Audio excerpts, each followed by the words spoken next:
جہاں صدائے رمضان۔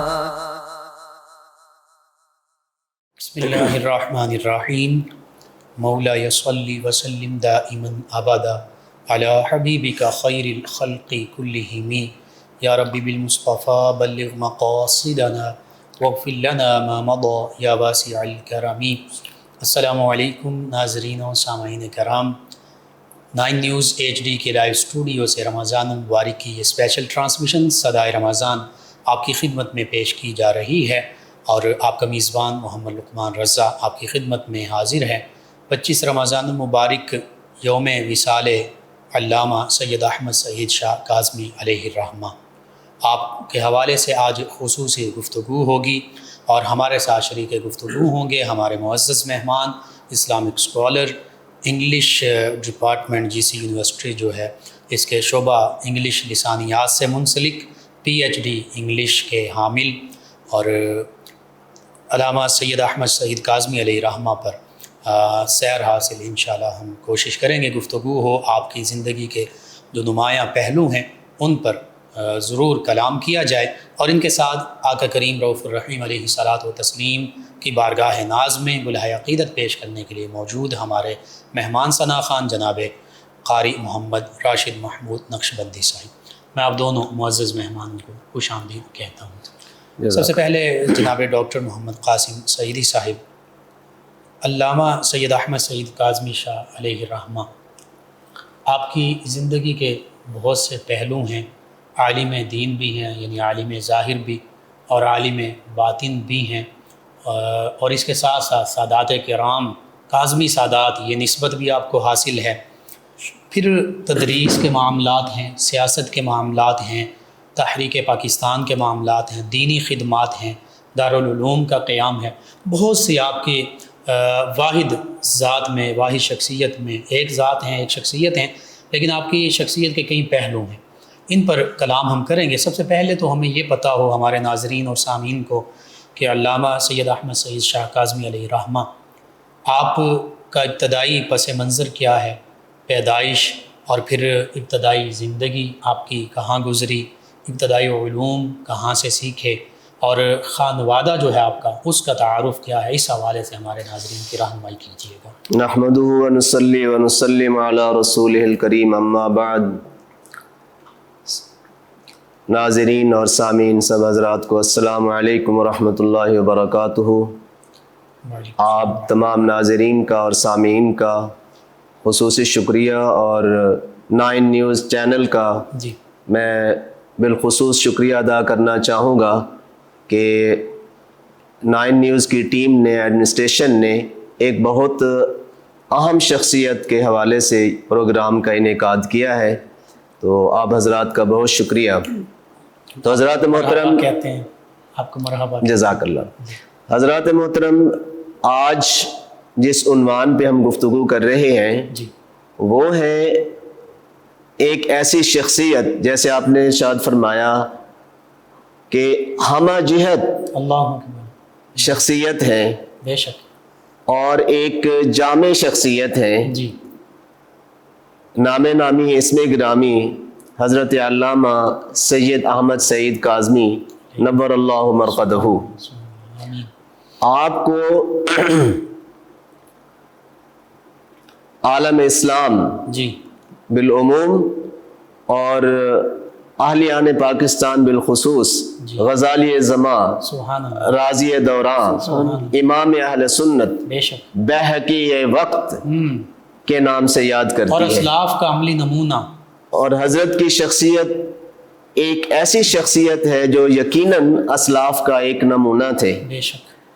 سب سے پہلے ہم یہ دیکھتے ہیں کہ حضرت علامہ غزالی زماں رحمۃ اللہ علیہ، آپ کا تعلق کس خاندان سے ہے، کہاں سے آپ نے تعلیم حاصل کی ہے؟ تو یاد رکھیے، غزالی زماں، راضی دوران، امام اہل سنت حضرت علامہ سید احمد سعید کاظمی نور اللہ مرقدہ، جن کی کنیت ابو النجم ہے، سبحان اللہ، آپ رحمۃ اللہ علیہ امروہہ میں، جو انڈیا کا ایک شہر ہے، اس وقت جب بر صغیر پاک و ہند اکٹھے تھے، جی امروہہ میں 1913 میں پیدا ہوئے. ٹھیک.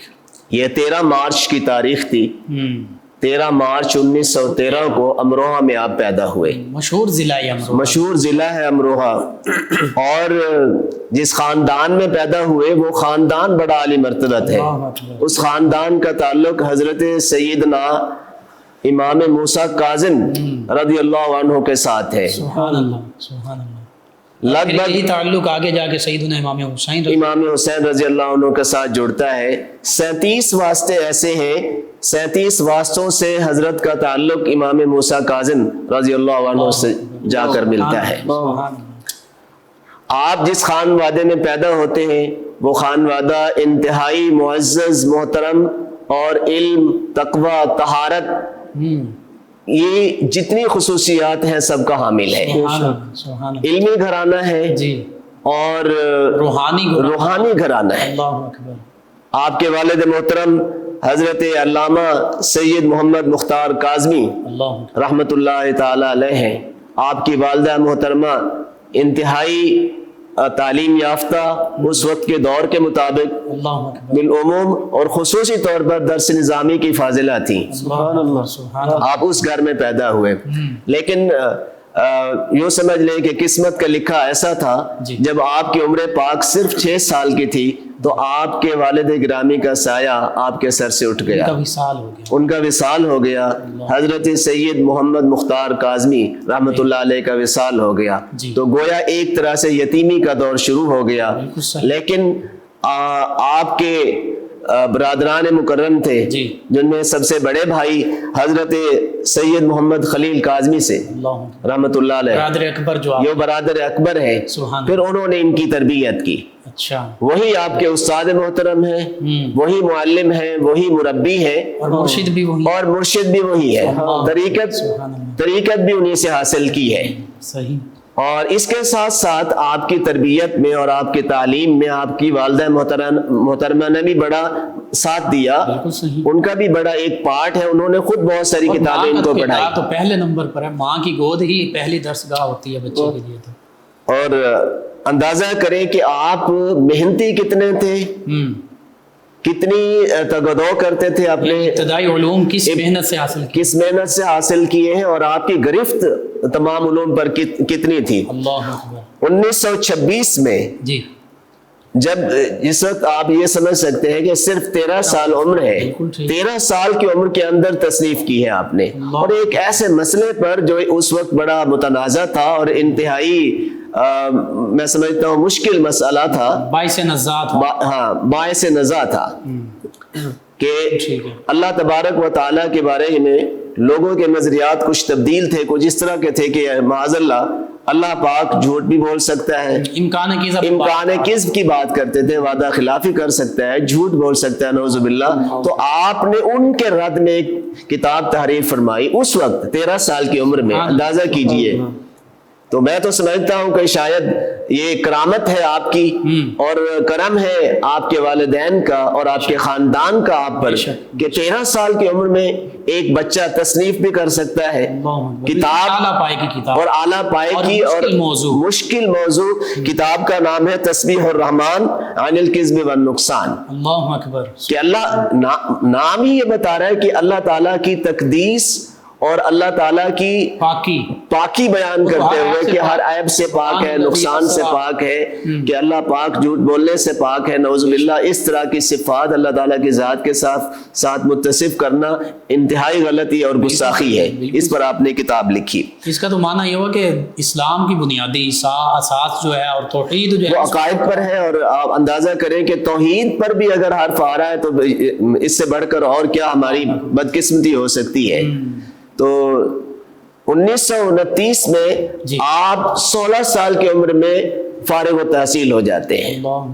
علوم کا سارا سلسلہ اپنے بھائی سے طے پایا جاتا ہے، ان سے اخذ کر لیتے ہیں. اور پھر آپ کی دستار بندی ہوتی ہے، اور آپ کی دستار بندی میں جب سند فراغت حاصل ہوتی ہے، بڑے بڑے علماء کرام، جید ائمہ، جید اساتذہ اور مشائخ اعظام تشریف فرما ہوتے ہیں، جن میں بڑے نام حضرت محدث اعظم کھچوچوی رحمۃ اللہ علیہ، حضرت سید نعیم الدین مراد آبادی رحمۃ اللہ علیہ، اتنے بڑے بڑے نام ہیں آپ کی دستار فضیلت میں شامل ہوتے ہیں۔ اس طرح آپ کا جو تعلم کا ایک پیکر اور محبہ ہے، وہ اپنے طور پر ایک جماعت تھے، وہ مفسر قرآن بھی ہے، جنہوں نے اعلیٰ حضرت رحمۃ اللہ علیہ کے ترجمہ قرآن پر تفسیر لکھی ہے، تفسیر نعیمی ایک طرح سے آپ سمجھ سکتے ہیں، خزائن العرفان کے نام سے، مختصر لیکن جامع، مختصر ہے مگر جامع ہے۔ تو اتنی بڑی شخصیات کی موجودگی میں آپ کی دستار بندی ہوتی ہے، اور آپ اپنے تعلم کے اور اپنے لرننگ کے اس پروسیس سے جو ایجوکیشن کا سفر ہے مکمل ہو جاتا ہے۔ اس کے بعد آپ کا سفر شروع ہوتا ہے تدریس کا۔ اور اس میں یہ بھی ناظرین کو بتائیے کہ کون کون سے علوم تھے جن پر آپ نے عبور حاصل؟ حضرت علامہ سید احمد سعید کاظمی رحمۃ اللہ علیہ، میں سمجھتا ہوں جو علوم اسلام کو سمجھنے میں، قرآن کو سمجھنے میں، دین کو سمجھنے میں ضروری ہے، سب پر ان کو دسترس حاصل تھی۔ کون سا علم ایسے ہے جو انہیں حاصل نہیں تھا، انہیں ان کا ملکہ نہیں تھا؟ حدیث ہو، تفسیر ہو، علم لغت ہو، معانی ہو، بیان ہو، بدیع ہو، اصول حدیث ہو، صرف ہو، نحو ہو، یہ سارے علوم، علم مناظرہ ہو، اللہ اکبر، منطق، بلاغت، فلسفہ، ہر طرح کے علوم آپ کو حاصل تھی، سبحان اللہ، جو خاص طور پر قرآن و سنت کے ساتھ منسلک ہے۔ سب پر آپ کو ایک گنا دسترس حاصل تھی۔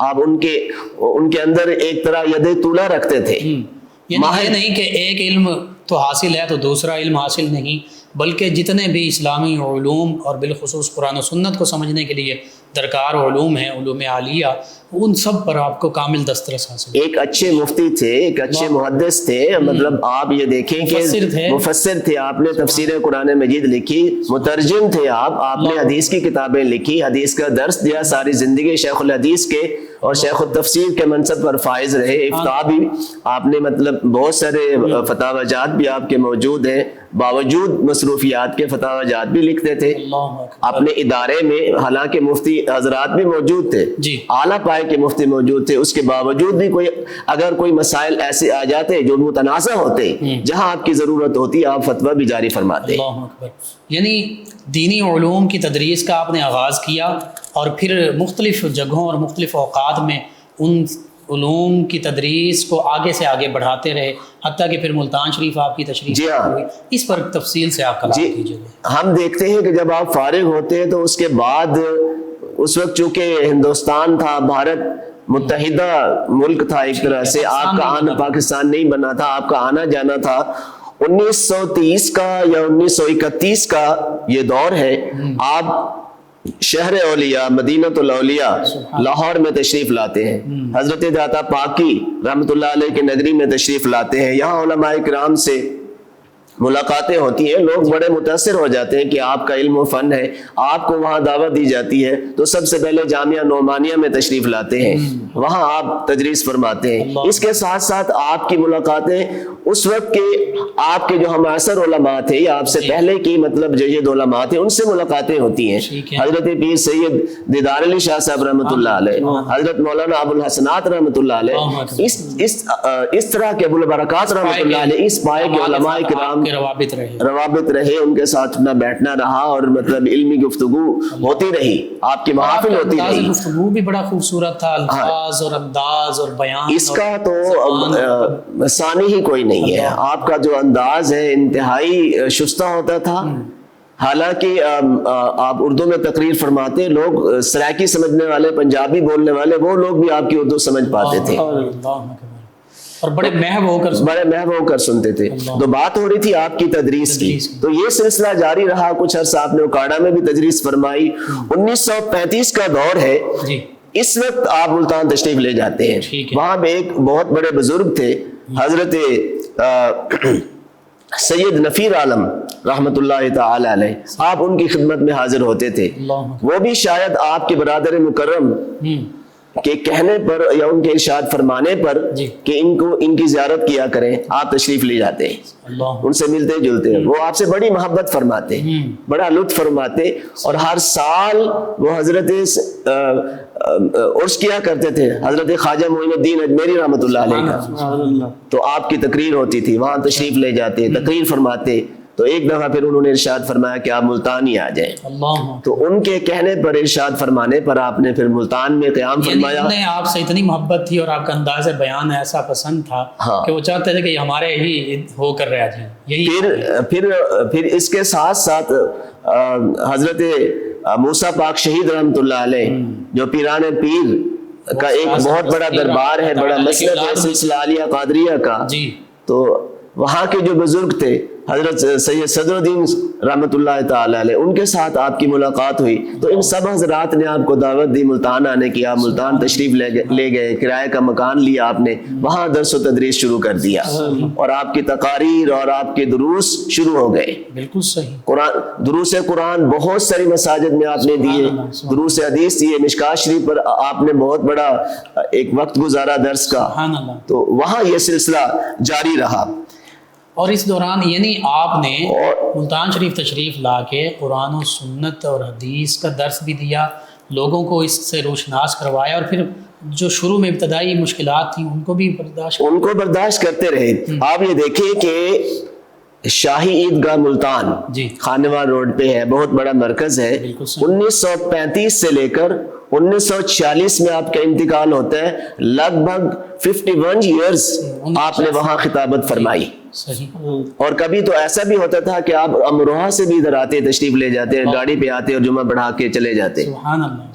51 سال ایک ہی جگہ دین متین کی خدمت کی، یہ دروس کا سلسلہ بہت بڑی بات تھی، اور اللہ تعالیٰ کی رضا کے لیے یہ سارا کچھ کرتے رہے۔ اچھا، زیادہ تر آپ کا وقت خطابات میں گزرتا، لوگ دور دراز سے آتے اور آپ کو لے جاتے، خطاب کی دعوت دیتے۔ تو ایک دفعہ ایسا بھی ہوا کہ کچھ لوگوں نے آپ کو دعوت دی خطاب کی، بہاولپور کے علاقے میں آپ تشریف لے گئے، آپ نے خطاب فرمایا، تو شاید ان کا پلان تھا، جو مخالفین تھے، جو اسکول آف تھاٹ ان کا ذرا ڈیفرنٹ تھا، آپ کے دلائل کے سامنے تو کچھ کہہ نہ سکے، جواب نہ بن سکا، تو انہوں نے پھر آپ پر حملہ کر دیا، کلہاڑیوں کے وار کیے، آپ کو شدید زخمی کیا، اور اپنے تئی آپ کو ایک طرح سے مردہ کر کے شہید کر کے چلے گئے۔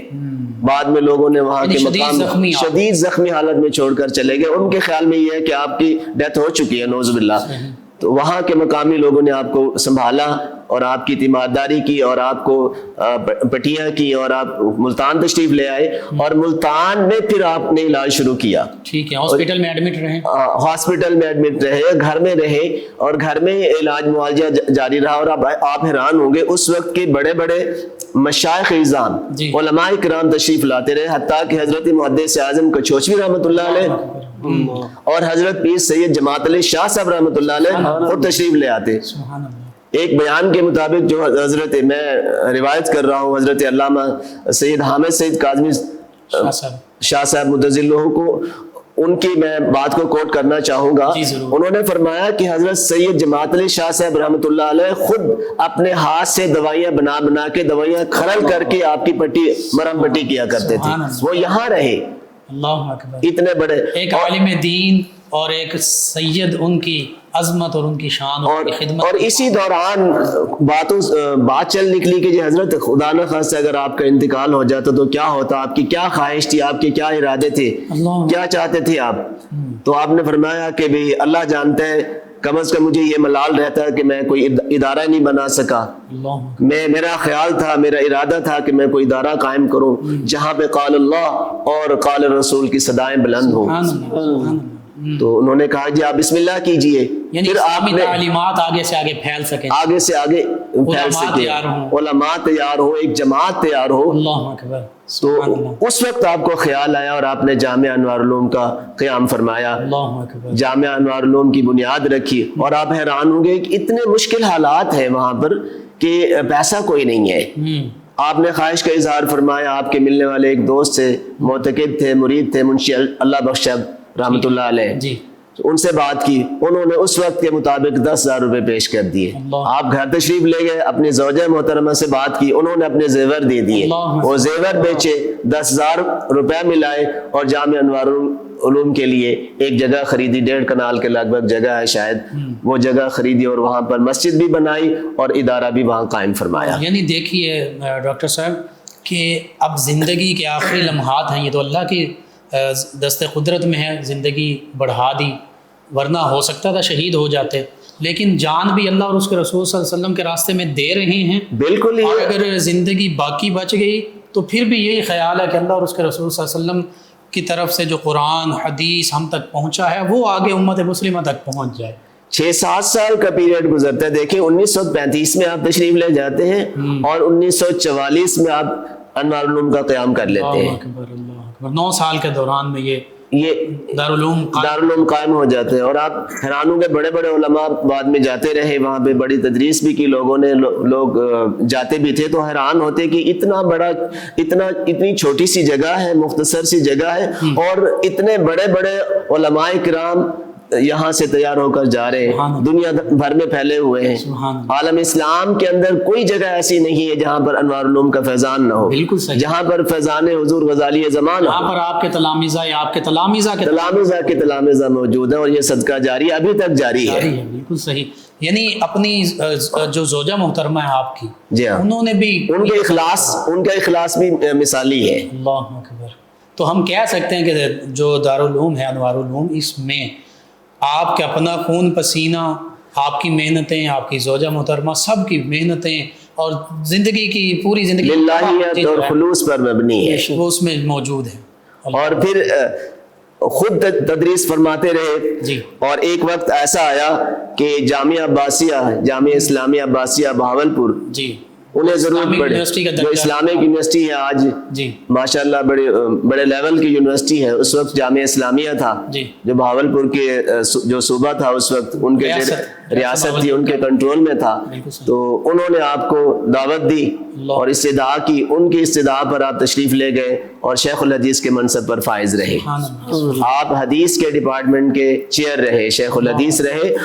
1963 سے لے کر 1974 تک یہ سارا پیریڈ آپ نے وہاں گزارا اور ہزاروں لاکھوں طلباء کو آپ نے پڑھایا۔ سبحان اللہ، سبحان اللہ، یعنی آپ سے پڑھ کر وہ بھی خود مختلف فیلڈز میں گئے، بڑے وہاں سے پڑھے ہوئے لوگ، بڑے بڑے علماء، بڑے بڑے اسکالر، بڑے بڑے محدث اور مفسر وہاں سے نکلے، جو اپنے تئیں بڑے مطلب ایک طرح سے جماعت بنے، ان لوگوں نے بڑے ادارے بنائے، وہ شیوخ الحدیث بنے۔ ان میں ایک دو نام میں عرض کر دیتا ہوں، حضرت علامہ شیخ الحدیث مولانا مشتاق احمد صاحب چشتی، یہ بھی وہیں پڑھتے رہے اور بہت سارے علماء تھے۔ بالکل صحیح۔ انشاءاللہ اس سلسلہ کلام کو جاری رکھتے ہیں، ایک نبی کریم صلی اللہ علیہ وآلہ وسلم کی نعت جو ہے وہ شامل کرتے ہیں۔ جی ناظرین و سامعین، 9 نیوز HD کے لائیو اسٹوڈیو سے رمضان المبارک کی یہ اسپیشل ٹرانسمیشن، اور آج بہت ہی عظیم ایک ہستی، ان کے تذکرہ مبارکہ ہو رہا ہے، تذکرہ مبارکہ علامہ احمد سعید شاہ کاظمی علیہ الرحمہ، غزالی زماں ہیں، رازی دوراں ہیں، اور پھر قرآن و سنت کے بہت بڑے حامل بھی ہیں، پیکر بھی ہیں، مفسر بھی ہیں، محدث بھی ہیں، مفتی بھی ہیں، کیا کیا آپ کے نمایاں اوصاف ہیں، ان کا ذکر ہو رہا ہے۔ اسی گفتگو کو جاری رکھیں گے۔ ہمارے ساتھ موجود ہیں ہمارے مہمان ثنا خان جناب قاری محمد راشد محمود نقشبندی صاحب، نبی محتشم صلی اللہ تعالی علیہ وآلہ وصحبہ وبارک وسلم کی بارگاہ ناز میں حضور غزالی زماں علامہ سید احمد سعید شاہ کاظمی علیہ الرحمہ ہی کا کلام پیش کریں گے۔ جی جناب قاری محمد راشد محمود نقشبندی۔ جلوائے وضحا دیکھتے رہ گئے، جلوائے وضحا دیکھتے رہ گئے، حسن بدر دجا دیکھتے رہ گئے، روح روشن پہ زلف سیاہ دیکھ کر، روئے روشن پہ زلف سیاہ دیکھ کر ہم ضحیٰ اور سجا دیکھتے رہ گئے، ہم ضحیٰ اور سجا دیکھتے رہ گئے، جلوائے وضحیٰ دیکھتے رہ گئے، عرش پر پہنچے آقا تو روح امین، عرش پر پہنچے آقا تو روح امین، عرش پر پہنچے آقا تو روح امین، سدرۃ المنتہا دیکھتے رہ گئے، سدرۃ المنتہا دیکھتے رہ گئے، جلوائے وضحیٰ دیکھتے رہ گئے،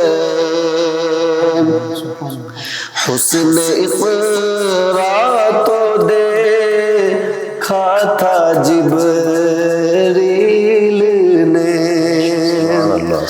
حسن اقرا تو دیکھا تھا جبریل نے، حسن اقرا تو دیکھا تھا جبریل نے،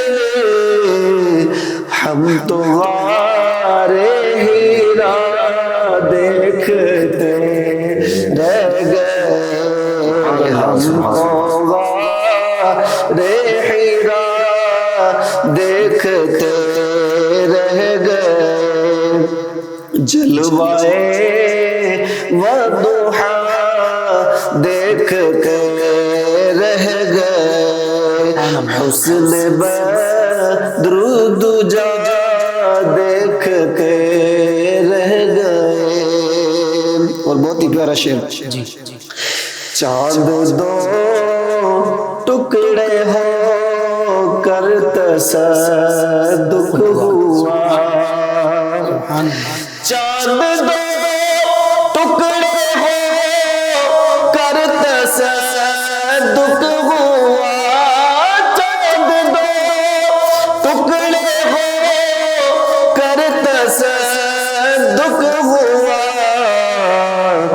دشمن مصطفیٰ دیکھ کے رہ گئے، دشمن مصطفیٰ دیکھتے رہ گئے، جلوائے وضحیٰ دیکھتے رہ گئے، حسن بدر دجا دیکھتے رہ گئے۔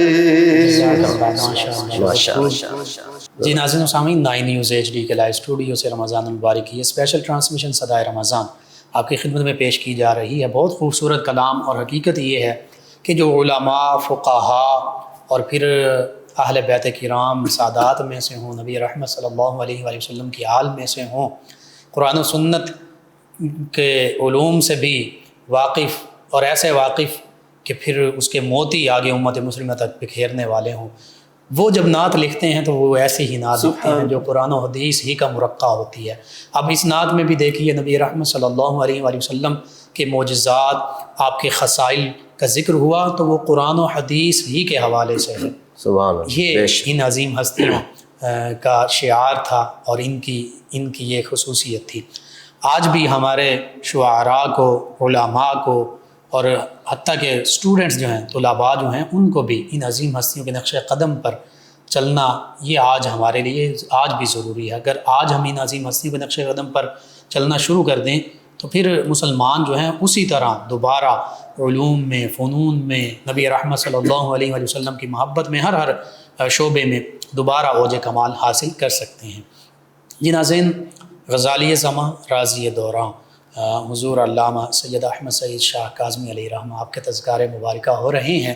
ڈاکٹر محمد قاسم سعیدی صاحب جو اپلائیڈ لنگوسٹکس شعبہ انگلش لسانیات جس یونیورسٹی سے ہمارے ساتھ شریک گفتگو، ہمارے معزز مہمان۔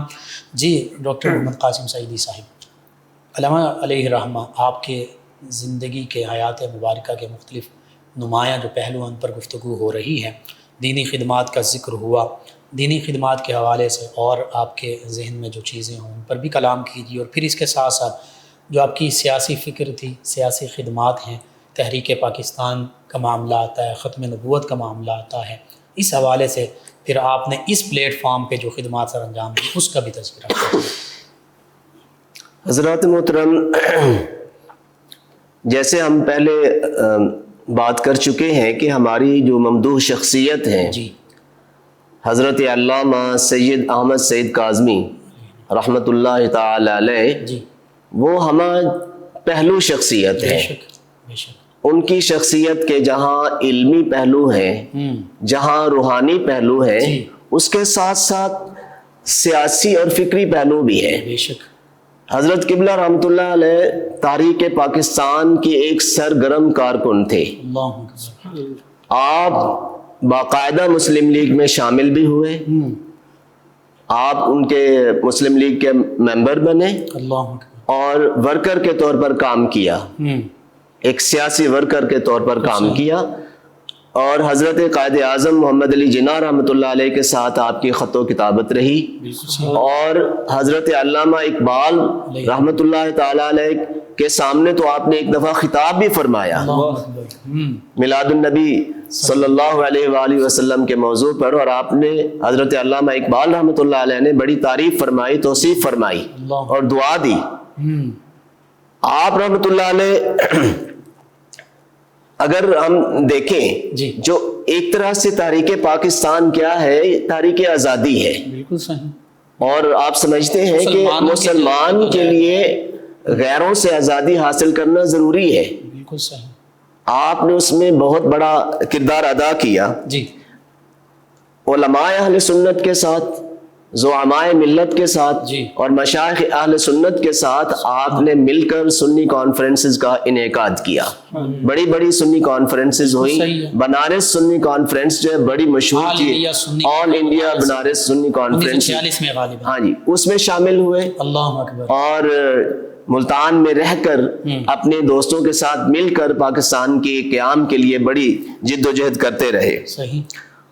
جب پاکستان، یعنی ہم کہہ سکتے ہیں کہ بالخصوص جنوبی پنجاب میں آپ نے تحریک پاکستان کے لیے بہت اہم کردار ادا کیا، اور نہ صرف یہ کہ بھی آپ پاکستان بن گیا اور آپ خاموشی کے ساتھ بیٹھ گئے، بلکہ قیام پاکستان کے بعد جی ملک پاکستان کے اندر نظام مصطفیٰ کے نفاذ کے لیے بھی کوشاں رہے، حتیٰ کہ جب دستور لکھا جا رہا تھا پاکستان کا 1956 میں، جی تو آپ نے اس دستور سازی کے اندر بھی اپنی جد و جہد کی، اپنا کردار ادا کیا کہ پاکستان کا قانون کیسے ہونا چاہیے۔ بالکل صحیح۔ پھر سیاسی طور پر جب آپ نے محسوس کیا کہ مسلم لیگ اپنے اس مینیفیسٹو سے، منشور سے اپنے منشور سے ہٹنے لگی ہے، جی تو پھر آپ نے علماء کرام کو جمع کیا اور جمعیت علماء پاکستان کی بنیاد رکھی، جن میں اور بھی علماء کرام موجود تھے۔ حضرت خواجہ قمر الدین سیالوی رحمۃ اللہ علیہ موجود تھے، بہت سارے بزرگ مشائخ اعظام موجود تھے، علماء مشائخ موجود تھے، علامہ ابو الحسنات قادری صاحب رحمۃ اللہ علیہ موجود تھے۔ ان کے ساتھ مل کر جمعیت علماء پاکستان کی بنیاد رکھی، سبحان اللہ، اور اس میں آپ نے بڑا کردار ادا کیا، اس میں عہدہ بھی آپ کے پاس رہا۔ پھر ایک دور ایسا ہے کہ مذہبی طور پر اور مسلکی طور پر ضرورت محسوس ہوئی تو آپ نے جماعت اہل سنت کا قیام عمل میں لایا، آپ اس کے باقاعدہ صدر رہے، اور اس وقت آپ کے صاحبزادہ جانشین امام اہل سنت حضرت علامہ سید مظہر سعید کاظمی دامت برکاتہم العالیہ جماعت اہل سنت کے امیر ہیں اس وقت۔ تو ہر اسی طرح اگر آپ مذہبی جماعتوں کی طرف جاتے ہیں جو خالصتاً مذہبی جماعتیں ہیں، تبلیغی لیول پہ جو کام کر رہی ہے، دعوت اسلامی، اس کی بنیادوں میں بھی آپ کا ہاتھ ہے، بانیان میں شامل ہیں، ان میں علامہ شاہ احمد نورانی رحمۃ اللہ علیہ، علامہ ارشد القادری رحمۃ اللہ علیہ، اور اس کے ساتھ ساتھ غزالی اعظمہ رحمۃ اللہ علیہ، یہ لوگ موجود تھے، انہوں نے اس دعوت اسلامی کا روح رواں تھے، یہ مشیر تھے، اخلاص شامل تھا، اس جماعت کے بانیوں میں یہ شامل ہے۔ پھر انجمن طلباء اسلام ہے، انجمن اساتذہ ہے، بہت ساری تنظیمات کی آپ نے بنیاد رکھی، اور سب سے بڑھ کر آپ یہ دیکھیں کہ اہل سنت و جماعت جو ایک پورے پاکستان میں پھیلی ہوئی ہے، اور اس کے مدارس ہیں، ادارے ہیں، بڑے بڑے ادارے ہیں، جامعات ہیں، تو ان کو متحد کیا، ٹھیک ہے، ایک ادارہ قائم کیا، تنظیم المدارس اہل سنت پاکستان کی، ایک تنظیمی لڑی میں پرویا، اور جس طرح ایک نظام ہے بورڈز کا، یونیورسٹیز کا امتحان کا جو نظام ہے وہ قائم کیا، ایک امتحانی بورڈ قائم کیا، باقاعدہ طور پر وہاں سے سند جاری ہو، آپ اس کے بھی بانی بھی تھے اور آپ صدر بھی رہے، تو بہت بڑا آپ کا ایک رول ہے، میں سمجھتا ہوں ملی طور پر بھی۔ اچھا پھر دیکھیں فکری طور پر آپ نے اپنے افکار کو کیسے پھیلایا، جہاں ایک طرف ادارہ بنایا، انوار العلوم کا قیام کیا، آپ نے خطابات کی، جگہ جگہ خطابات کی، آپ نے دروس دی ہے قرآن و سنت کے، اور اس کے ساتھ ساتھ آپ نے ماہ نامہ سعید جاری فرمایا، آپ صحافت کے ساتھ بھی منسلک رہے، آپ اس کے مدیر رہے، بالکل صحیح، ماہ نامہ سعید بڑا عرصہ چلتا رہا، اور ایک دوسرا ابراہیم و موسیٰ، اصل جو صحافت کا معنی اور مفہوم ہے اس کے مطابق ایک اور رسالہ تھا، ماہ نامہ تھا القائد، جس میں شاہ محمود قریشی صاحب کے والد گرامی نواب سجاد حسین قریشی صاحب بھی اس میں شامل تھے، شاید وہ اس کے مدیر تھے، اس کے ساتھ بھی آپ شامل رہے، ماہ نامہ القائد میں بھی، قائد ملتان کے نام سے تھا، پھر ماہ نامہ سعید میں جو اہم شعبے تھے ان میں آپ کے نمایاں رہا، پھر آپ نے اخبارات میں اپنے کالم لکھے، جہاں ضرورت پڑی، جس وقت ضرورت پڑی، جس مسئلے پر ضرورت پڑی، آپ نے اپنے کالم جنگ میں، نوائے وقت میں شائع فرمائے۔ اللہ اکبر، تو ایک مطلب آپ کی شخصیت بہت بڑی شخصیت ہے، جس پہلو سے بھی اگر آپ دیکھیں گے تو آپ کو نظر آئے گا کہ آپ وہاں پر موجود ہیں، کوئی تشنگی محسوس نہیں ہوگی آپ کو، الحمدللہ، ہر محاذ پر سب سے آگے ڈٹے ہوئے کھڑے ہوئے نظر آتے ہیں ہمیں۔ اس کے علاوہ چونکہ آپ کی تدریسی خدمات کا ذکر ہوا تو غالباً احادیث مبارکہ کے اسباق خود پڑھاتے تھے؟ احادیث مبارکہ کے اسباق خود پڑھاتے تھے، بخاری شریف، مسلم شریف تو باقاعدہ طور پر خود ہی پڑھاتے تھے، اور آپ کے ایک نمایاں ممتاز شاگرد، اور میں سمجھتا ہوں کہ فنافی شیخ تھے، فنافی شیخ وہ مرید تھے گورڑا شریف کے، تو ہمیں تو فنافی شیخ لگتے تھے، حضرت علامہ مولانا الحافظ مشتاق احمد چشتی رحمۃ اللہ علیہ، باقی اسباق حدیث کے وہ پڑھایا کرتے تھے، یعنی آپ بخاری اور مسلم آپ پڑھایا کرتے تھے، نائب شیخ الحدیث کی، اور جس دور میں آپ بہاولپور تشریف فرما تھے جامعہ عباسیہ میں، تو پیچھے باقاعدہ طور پر شیوخ الحدیث رکھے، جب آپ وہاں سے تشریف لے آئے تو پھر خود پڑھایا کرتے تھے، اور علالت کے باوجود بھی پڑھاتے تھے۔ آپ جن دنوں آپ کا وصال مبارک ہوتا ہے 1986 میں، ان دنوں بھی اپنے بستر پر جہاں آپ تشریف فرما تھے، بیماری علالت کے باوجود بھی سبق پڑھایا کرتے تھے، اور ہم نے ناغہ نہیں کیا۔ ڈاکٹر صاحب ہم نے تو یہ بھی سنا کہ بعض کا تو اپنے شاگردوں کے لیے کھانا خود لے جانا، کھانا لے جانا، ان کی خدمت کرنا، ان کو کرایہ دینا، بہت بڑا پیار رکھتے تھے طلباء کے ساتھ، علماء کے ساتھ، اور بڑی انکساری تھی، آج ہی انکساری کی تو انتہا تھی، ایک عام طالب علم کو جو مبتدی ہوتا تھا اس کو بھی مولانا کے بغیر پکارا ہی نہیں کرتے تھے، مولانا آپ یہ میری بات سنیں، مولانا ادھر تشریف رکھیں، تو بڑا رتبہ دیتے تھے دین کے طلباء کرام کو۔ سبحان اللہ۔ آپ نے آپ کے مختلف نمایاں اوصاف کا ذکر ہوا، اور حقیقت یہ ہے کہ ہم وہ احاطہ ہی نہیں کر سکتے، تفصیل کے ساتھ وقت بھی کم ہوتا ہے۔ آپ کی کیا تصانیف بھی ہیں، اس شعبے میں بھی آپ نے کام کیا؟ یقیناً باوجود تدریس کے اور باوجود تبلیغ کے، تدریس میں اور تبلیغ میں آپ کا زیادہ وقت گزرا، بڑے لمبے سفر بھی ہوتے ہیں، بڑے لمبے سفر بھی آپ نے طے کیے، لیکن اس کے باوجود تصانیف سے بھی آپ غافل نہیں رہے۔ سب سے بڑا کام جو آپ نے کیا وہ آپ نے قرآن مجید کا ترجمہ کیا، ٹھیک ہے، ترجمۃ القرآن پبلشڈ ہے البیان کے نام سے، اور یہ موجودہ دور کے عین مطابق ہے، سلیس زبان میں ہے، آسان ہے، اور میں سمجھتا ہوں جو قرآن مجید کے اس ترجمہ کی خصوصیات میں جو کچھ لکھا ہے اس میں سب سے بڑھ کر یہ ہے کہ اللہ جل جلالہ وعز برہانہ اور نبی کریم صلی اللہ علیہ وسلم کے ساتھ جو ادب کے تقاضے ہیں وہ پورے کیے گئے ہیں۔ بہت سارے مترجمین دھوکہ کھا گئے ہیں، بے ادبی اور گستاخی کے مرتکب ہو گئے، بہت خیال رکھا گیا، اور ترجمہ کی باقی خصوصیات میں یہ ہے کہ سلیس زبان استعمال کی گئی ہے، بالکل صحیح، اور روانی کے ساتھ ایک عام مسلمان موجودہ جو اردو سلیس اردو ہے اس کے عین مطابق ترجمہ کیا گیا۔ اسی طرح آپ نے تفسیر لکھی التبیان کے نام سے، لیکن یہ ہے کہ زندگی نے وفا نہیں کی، ابھی پہلی جلد ہی نامکمل تھی پہلے پارے کی، اور آپ کا وصال ہو گیا 1986 میں۔ اس کے علاوہ آپ نے بہت ساری تصانیف کی ہیں جن میں نمایاں جو ہے وہ، جیسے میں نے پہلے عرض کیا تھا، جو 13 سال کی عمر میں لکھی تھی پہلی کتاب تسبیح الرحمن، عن الکذب والنقصان، الحق المبین، نفی الذل، حیات النبی، میلاد النبی، علم غیب، التبشیر برد التحذیر، کتاب التراویح، تسکین الخواطر، توحید و شرک، حجیت حدیث، بہت ساری کتابیں ہیں، اور دیکھیے عقائد پر کتابیں ہیں، اور درود پاک، درود تاج پر اعتراضات لوگوں نے کیے، اس پر کتاب لکھی، اور لغت میں نے جیسے پہلے عرض کیا تھا کہ آپ ماہر تھے، لفظ النبی پر آپ نے ایک کتاب لکھی ہے کہ لوگوں کو النبی کے لفظ کا معنی ہی نہیں پتا، یہ وقت کی ضرورت تھی۔ اس طرح دیت کا مسئلہ آیا، لوگوں نے اختلاف کیا کہ عورت کی دیت اتنی ہے، مرد کے برابر ہے، یہ ہے وہ ہے، تو عورت کی دیت کے حوالے سے آپ نے کتاب لکھی۔ تو موقع، محل اور ضرورت کے عین مطابق آپ قلم اٹھایا کرتے تھے، کبھی غافل نہیں رہے۔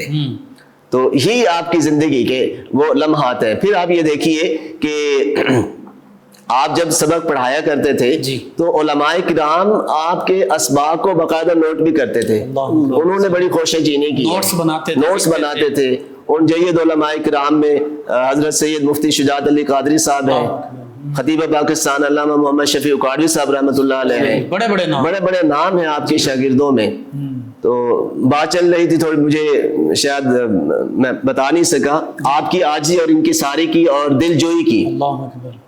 آپ کے ایک بہت بڑے شاگرد ہیں، اولین شاگردوں میں ہیں، مولانا خورشید احمد صاحب ظاہر پیر والے، انہوں نے یہ واقعہ بیان فرمایا کہ ہمارے سامنے انوار العلوم میں 3 حضرات تشریف لائے، آپ سے خطاب کی دعوت دینے کے لیے، ایک ٹائم لینے کے لیے۔ بالکل صحیح۔ تو تینوں حضرات مختلف شعبہ جات سے تعلق رکھتے، 2 حضرات بہت امیر تھے، گاڑی والے، پیسے والے، اور بڑا مطلب انہوں نے لجاجت کی کہ ہمیں ٹائم دیں، دوسرے نے کہا مجھے ٹائم دیں۔ ایک غریب بندہ آیا، پھٹے پرانے کپڑے، انہوں نے کہا جی میرے پاس تشریف لے جائیں، میرے والد صاحب کی برسی ہے، پچھلے سال بھی آپ آئے تھے، اس دفعہ بھی آپ چلیں۔ انتہائی غریب تھا، اب وہ ایک ہی ٹائم لینا چاہتے تھے، ایک ہی دن، ایک ہی وقت۔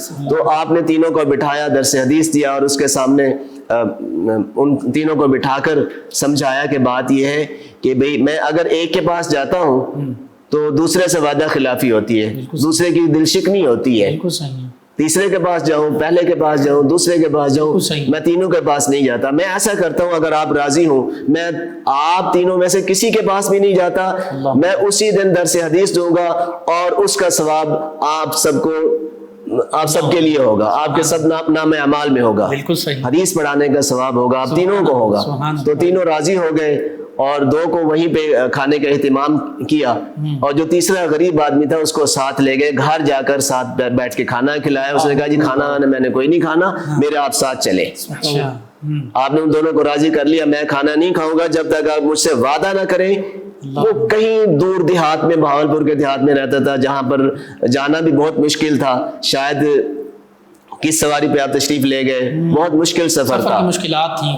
باقاعدہ طور پر مولانا فرماتے ہیں، مولانا خورشید احمد صاحب کہ میں نے اور مولانا خدا اظہر صاحب تھے ان کے شاگرد، اولین شاگردوں میں، ان دونوں نے عرض کی حضور یہ تو پچھلے سال بھی ہم آپ کے ساتھ کیے تھے، بلا کٹھن سفر ہے، آپ چھوڑے۔ آپ نے فرمایا نہیں، میں نے اس کی دلجوئی کرنی ہے، غریب آدمی ہے، میں نے جانا ہے۔ پھر ان کے ساتھ وعدہ کیا، کھانا کھلایا اور پھر تشریف لے گئے، اور دوسرے دونوں آدمیوں کو بھی راضی کر لیا. راضی کر لیا تھا، ان کو آمادہ کر لیا تھا کہ بھی آپ راضی ہو جائے. اللہ اکبر. تو مطلب بہت عاجزی انکساری کرنے والی شخصیت تھی. بے شک بے شک. ہر بندہ یہ سمجھتا تھا اور ہر بندے کے ساتھ پیار محبت عطا فرمایا. پیار محبت ہر ایک بندے کے ساتھ ہے. جو بھی ملتا وہ سمجھتا کہ شاید مجھ سے زیادہ آپ کو مطلب مجھ سے زیادہ پیار ہے، سبحان اللہ. مجھ سے زیادہ قربت ہے آپ کی. علماء کرام کا بہت احترام کرتے ہو. سبحان اللہ. کوئی شخص اگر آپ کے سامنے کسی عالم کا بغیر لقب کے نام لے لیتا تو ناراض ہو جاتے. اللہ اکبر. اللہ. پھر علمی گرفت ہر بات پر کرتے، ادھار نہیں رکھتے تھے. ایک شخص نے لفظ محبت کہا تو فوراً فرمایا ہاں جی آپ حافظ قرآن ذرا پڑھیے نا. وَأَلْقَيْتُ عَلَيْكَ مَحَبَّةً مِّنِّي. گاڑی میں سفر کر رہے ہیں، ایک عالم صاحب جو ہے فرقہ مخالف کے تھے، تو بات چل نکلی ان کے پاس ایک اشتہار تھا، اشتہار چھپا جی کہ دور و نزدیک سے سننا اللہ تعالیٰ کی صفت ہے. تو ان سے آپ نے فرمایا کہ مولانا آپ نے یہ اشتہار لکھا، مجھے اعتراض کوئی نہیں، مجھے اس بات پہ اعتراض ہے، مجھے ذرا سمجھائیے گا کیا اللہ تعالیٰ سے بھی کوئی چیز دور ہے؟ جب آپ یہ لکھتے ہو کہ دور و نزدیک سے سننا اللہ کی صفت ہے، کیا دور سے بھی اللہ سنتا ہے؟ اللہ سے بھی کوئی چیز دور ہے؟ وہی انہوں نے غلطی مانی کہ ہاں جی ہم سے غلطی ہو گئی، ہم نے اس بات پہ دھیان ہی نہیں کیا کہ اللہ تعالیٰ کی ذات کے نزدیک تو کوئی چیز نہ دور ہے نہ قریب ہے. اینما تولوا فثم وجہ اللہ. انی وجہت وجہی للذی فطر. سبحان اللہ. سبحان اللہ. تو بڑا مطلب ان کے ہاں ایک میں سمجھتا ہوں کہ بہت کامل شخصیت تھی آپ کی. یعنی ڈاکٹر صاحب اس حوالے سے میں ایک بار یہ سمجھاؤں کہ علماء اہل سنت بالخصوص نبی کریم صلی اللہ علیہ وسلم، اہل بیت کرام، صحابہ کرام علیہ رضوان، ان کے حوالے سے تو محبت ادب کا پہلو ہمیشہ مد نظر رکھتے ہیں. اس سے بڑھ کر بعض اوقات توحید کے حوالے سے اعتراض کیا جاتا ہے. دیکھیے توحید اصل سکھا ہی یہی رہے ہیں. اللہ کی ذات بابرکات کے بارے میں ایک باریک سی بات پیش آ رہی ہے تو اس پر بھی گرفت کر رہے ہیں، اس پر بھی گرفت فرما دی ہے. یہ واقعہ ہو گیا جو پہلا واقعہ جو ہے وہ امکان کذب والا، اسے آپ دیکھیں. اللہ اکبر. بے شک بے شک.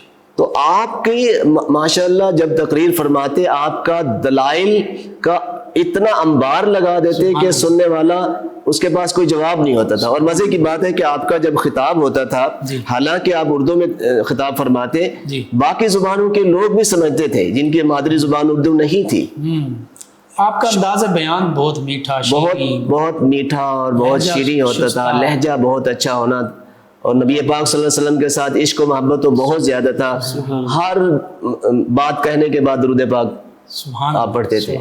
بہت پیار تھا، صحیح معنوں میں عاشق رسول تھے. آپ اپنے طور پر ایک جماعت تھے، ایک انجمن تھے. آپ نے بڑے بڑے لوگ تیار کیے. آپ اندازہ کر سکتے ہیں کہ جو کام آپ نہیں کر سکے آپ کے شاگردوں نے مکمل کر دیا. آپ نے ادارے بنائے، جتنا بنا سکے بنائے. اس کے بعد آپ کے شاگردوں نے، آپ کی اولاد نے، اب آپ یہ دیکھیے آپ کام کو آگے بڑھایا. اس وقت بھی درس قرآن موجود ہے. آپ جمعۃ المبارک کے دن تشریف لے جائیں شاہی عیدگاہ میں، بہت بڑا درس قرآن ہو رہا ہے. دارالحدیث موجود ہے. اور نئی طرز پر آپ کے صاحبزادگان نے یونیورسٹی کا قیام، جامعہ اسلامیہ العالمیہ انوار العلوم کا قیام عمل میں لایا ہے. تو اسی طرح آپ کے شاگردوں نے کام کو چلایا. سب سے بڑھ کر حدیث میں حضرت مولانا علامہ غلام رسول سعیدی رحمۃ اللہ علیہ نے حدیث پہ کام کیا، اور بہت سے شاگرد آپ کے موجود ہیں. ہاں، طبیان القرآن ان کا حدیث پر تفسیر پر بڑے آپ کے شاگردوں نے کام کیے ہیں. تو مطلب میں سمجھتا ہوں کہ انہوں نے رجال کار تیار کیے ہیں، مدرسین تیار ہوئے، مبلغین ہیں، حتیٰ کہ یونیورسٹی کالجز لیول تک بھی آپ کے تلامذہ یا تلامذہ کے آگے تلامذہ جو ہیں وہ پہنچے. بہت بڑا نیٹ ورک آپ دے گئے ہیں عالم اسلام کو. آپ کے وصال کے حوالے سے وصال پرملال جو ہے اس پر جی حضرت غزالی زماں راضی دوران علامہ احمد سعید کاظمی رحمۃ اللہ تعالی علیہ کا وصال مبارک رمضان المبارک میں ہوا. 25 رمضان 1986 تھا. 25 رمضان کو آپ کا وصال ہوا. اور رات بھی بنتی ہے، پھر رمضان المبارک 25 کو آپ کا وصال ہوا، 26 کو آپ کا جنازہ ہوا. تو 27ویں شب آپ کی قبر مبارک پہ آئی. قبر مبارک میں آپ کی 27ویں شب ہے. اور الحمدللہ کہتے ہیں کہ یہی لیلۃ القدر آپ کو نصیب ہوئی، رمضان المبارک نصیب ہوا. اور آپ یہ دیکھیں کہ آخر دم تک سبق بھی پڑھاتے رہے، عبادات بھی بجا لاتے رہے، اور جو امور ان کے دینی تھے ان کو مکمل کرتے رہے۔ تو اس سے اللہ تعالیٰ ہمارے لیے ڈاکٹر صاحب، ہمارے لیے نوجوانوں کے لیے، امت مسلمہ کے لیے بالخصوص، چاہے اسکول کالج یونیورسٹیز کے اسٹوڈنٹس ہیں یا مدارس کے طلباء ہیں، ان کے لیے اس میں آپ کی زندگی میں کیا درس موجود ہے، سبق موجود ہے، پیغام کیا؟ حضرت مفتی صاحب، میں اپنے ناظرین کو، اپنے دوستوں کو اور اپنے طلباء کو اور اپنے بزرگوں اور بھائیوں کو یہ کہنا چاہوں گا کہ حضرت غزالی زمان رحمۃ اللہ علیہ کی شخصیت ہمارے لیے ایک مشعل راہ ہے۔ بالکل صحیح۔ آپ کی زندگی، آپ یہ دیکھیں کہ زندگی میں جو وہ کام کر چکے ہیں ہم سارے مل کر بھی نہیں کر پا سکتے، بالکل صحیح۔ اتنا انہوں نے کام کیا۔ سب سے پہلی چیز محنت ہے، اور اس کے بعد دین کے ساتھ للہیت ہے، خلوص ہے۔ بے شک بے شک۔ آپ یہ دیکھیں کہ عام طور پر اپنے مریدین کو وظائف بتاتے تو سب سے پہلی بات وہ نماز کی کرتے اللہ اکبر۔ کہ نماز نہیں چھوڑنی، جو بندہ نماز چھوڑے گا وہ میرا مرید ہی نہیں ہے۔ بالکل صحیح۔ پھر جو ہمارے باقی مسائل ہیں جی، زندگی کے، ان کے بارے میں ان کو آگاہ کرتے ہیں، خاص طور پر سود کے بارے میں، جو بندہ سود کھائے گا میرا مرید نہیں ہوگا۔ اللہ اکبر۔ ایک دوسرے کے ساتھ پیار کریں، محبت کریں، نماز کا قیام کریں، اللہ اور مسلک کے حوالے سے، عقائد کے حوالے سے پختگی تھی، قرآن و سنت کے قرآن و سنت کے مطابق چلنا ہے۔ اور آپ اکثر فرمایا کرتے تھے کہ اعلیٰ حضرت امام احمد رضا رحمۃ اللہ علیہ کا مسلک ہی میرا مسلک ہے، سبحان اللہ، اسی کے ساتھ جڑے رہنا۔ سبحان اللہ سبحان اللہ۔ جی ناظرین، بہت عظیم ہستی، مفسر، محدث، مدرس، مبلغ، صحافی، شاعر، ادیب، مبلغ، کیا فقیہ، کون کون سے شعبہ جات ایسے ہیں جن میں آپ کا کام نہیں ہے۔ اور حقیقت یہ ہے کہ آج کے ہمارے علماء، مشائخ، اور پھر نوجوان نسل، اور پھر اسٹوڈنٹ، سبھی کے لیے آپ کی زندگی جو ہے وہ مشعل راہ ہے کہ کیسے محنت کے ساتھ آپ نے دین کے، اور بظاہر جنہیں دنیا ہم کہتے ہیں حقیقت میں وہ بھی دین ہی ہیں، اخلاص کے ساتھ، اور جب مسلمانوں کے بہتری کے لیے اس میں کام کیا جاتا ہے وہ بھی دین ہی ہوتا ہے، اس پر آپ نے کام کیا۔ اللہ رب العزت سے دعا ہے اللہ تعالیٰ آپ کی یہ کاوشیں بھی قبول فرمائے، اور ہماری آپ کی بارگاہ میں جو یہ حاضری ہے یہ بھی قبول فرمائے۔ آخر میں ڈاکٹر صاحب ان بابرکت لمحات میں دعا فرما دیجیے۔ اعوذ باللہ من الشیطان الرجیم، بسم اللہ الرحمن الرحیم، الحمد للہ رب العالمین والعاقبۃ للمتقین، والصلاة والسلام علی سید المرسلین خاتم النبیین وعلی آلہ واصحابہ اجمعین۔ اللہم ربنا تقبل منا انک انت السمیع العلیم وتب علینا انک انت التواب الرحیم۔ آمین۔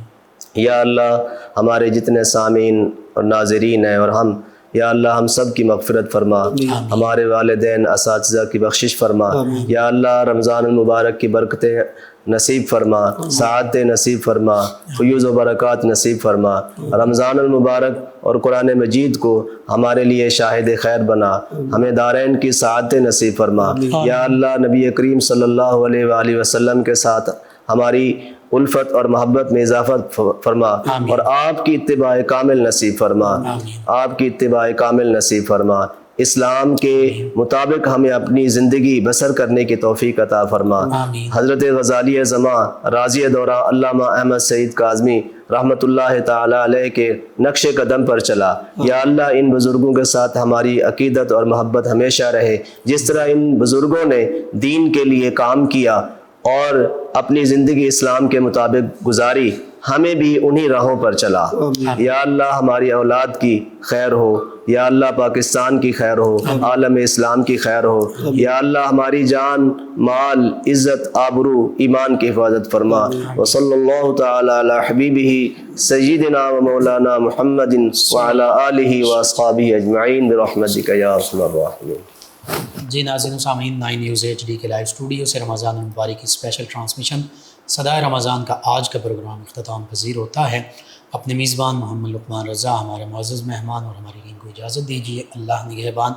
آخر میں جناب قاری محمد راشد محمود نقشبندی صاحب نبی رحمت صلی اللہ علیہ وآلہ وسلم کی بارگاہ اقدس میں الہائے عقیدت پیش کریں گے۔ جی جناب قاری محمد راشد محمود نقشبندی صاحب۔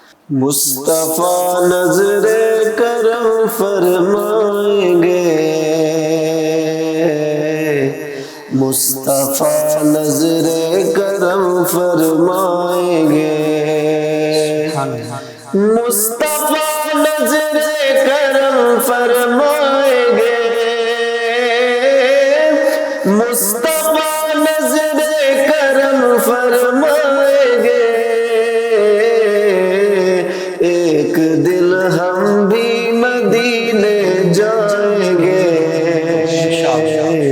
ایک دل ہم بھی مدینے جائیں گے،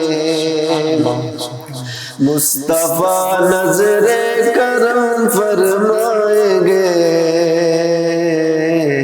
مصطفیٰ نظر کرم فرمائیں گے، اور ساقی کوثر کرم فرمائیں گے، ساقی کوثر کرم فرمائیں گے، ہم پیئیں گے وہ پلاتے جائیں گے، ہم پیئیں گے وہ پلاتے جائیں گے، مصطفیٰ نظر کرم فرمائیں گے، ایک دن ہم بھی مدینے جائیں گے، اور شبیر جان فاطمہ، شبیر جان فاطمہ، اپنے نانا سے ہمیں ملوائیں گے، اپنے نانا سے ہمیں ملوائیں گے، مصطفیٰ نظر کرم فرمائیں گے، ایک دن ہم بھی مدینے جائیں گے، اور شبیر کے نانا ہے وہ، شبیر کے نانا ہے وہ، تا قیامت ان کا صدقہ کھائیں گے، تا قیامت ان کا صدقہ کھائیں گے، ہاں کھائیں گے، مصطفیٰ نظر کرم فرمائیں گے، ایک دن ہم بھی مدینے جائیں گے، اور بہت ہی پیارا شعر، سبز گنبد پر نظر جب جائے گی، سبز گنبد پر نظر جب جائے گی، کام سب بگڑے ہوئے بن جائیں گے، کام سب بگڑے ہوئے بن جائیں گے، کیونکہ مصطفیٰ نظر کرم فرمائیں گے،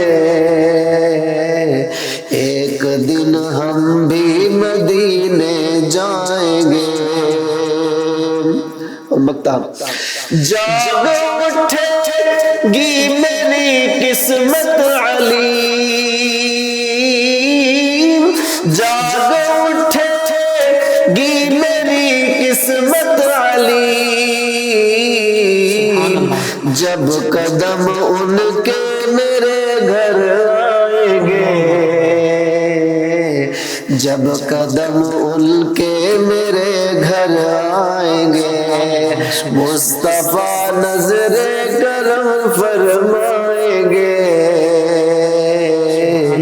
ایک دن ہم بھی مدینے جائیں گے، سبحان اللہ، سبحان اللہ، فیض شاہ جہاں